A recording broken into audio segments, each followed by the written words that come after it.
We're told the image shows a circle and a square. Yeah, we can see that. Each grid square has an area of 1 square unit. So they're talking about one of these right over here.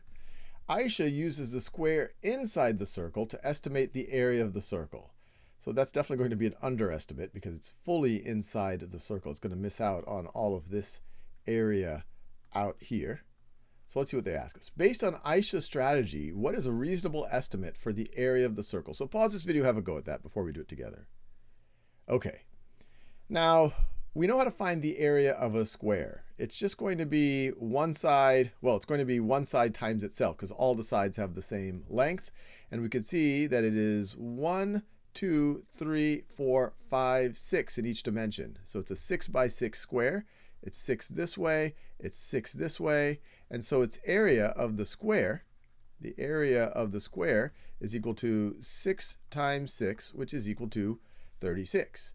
Now, and we could count that. We could go 1, 2, 3, 4, and get all the way to 36. It's 6 rows of 6. Now, the circle is going to be larger than that, so the area is more than 36. So let's see. The area of the circle is slightly greater than 36 square units. Yeah, I mean, depending on how you define slightly, maybe. Let's see, the area of the circle is slightly greater than 6 square units. No, that's not right. It's definitely more than 36. I'll rule that one out. The area of the circle is about 24. No, we said it has to be greater than 36. The area of the circle is slightly less than 36. No, we know it's greater than 36. So yeah, I might say, it depends how you define slightly here.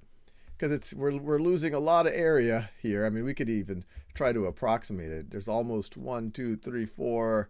Yeah, it's a good bit larger than 36 here, but we could go with 36, saying slightly greater for now. It's definitely the most correct of all the choices.